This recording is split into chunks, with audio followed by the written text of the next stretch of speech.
Banyak pihak sebetulnya yang berperan dalam hal ini. Saya akan tekankan bagaimana peran masyarakat dalam hal ini. Yang pertama tentu adalah jangan membeli antibiotik tanpa resep. Tidak semua penyakit obatnya adalah antibiotik, atau dengan kata lain antibiotik bukanlah obat dewa seperti yang diyakini selama ini. Ketika seorang ibu membawa anaknya ke dokter, biasanya tidak yakin apabila dokter tidak memberikan antibiotik. Sehingga satu hal yang tidak hanya terjadi di Indonesia, yang menyebabkan seorang dokter meresepkan antibiotik adalah diantaranya desakan dari orang tua.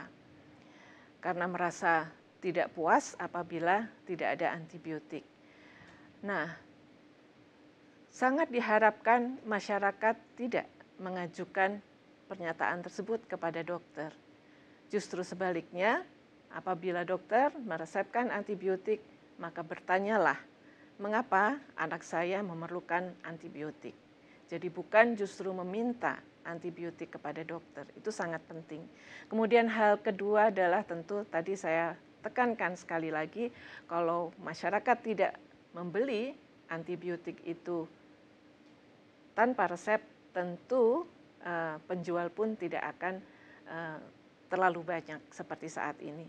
Kemudian ketika di apotek bertanya obat apa yang diperlukan untuk saya dengan gejala seperti ini, coba ditanyakan apakah itu lingkar biru, lingkar hijau atau lingkar merah.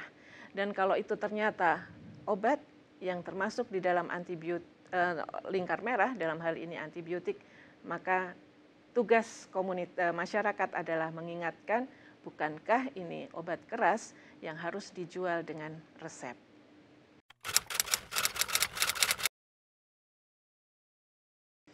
Ya, pemerintah telah menyusun berbagai peraturan, baik itu di sektor manusia maupun di sektor pertanian dan peternakan dalam hal penjualan dan penggunaan antibiotik. Itu sudah sejak lama ada. Namun dengan meningkatnya permasalahan tentang resistensi antimikroba ini, maka sejak tahun 2014, pemerintah telah dalam hal ini adalah Kementerian Kesehatan telah membentuk Komite Pengendalian Resistensi Antimikroba di bawah Dirjen Pelayanan Medik.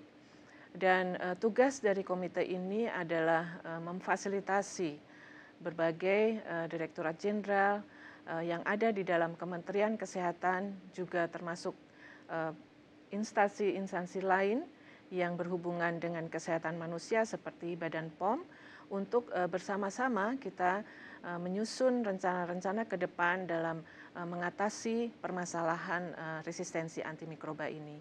Selain itu, Kementerian Kesehatan juga sudah melakukan inisiasi untuk bekerja sama dengan kementerian lain, dalam hal ini misalnya saja adalah dengan Kementerian Pertanian, khususnya Direktorat Jenderal Peternakan dan Kesehatan Hewan, dan kemudian juga dengan Perikanan dan Hankam, Pertahanan dan Keamanan, karena di bawah Pertahanan Keamanan ada rumah sakit juga.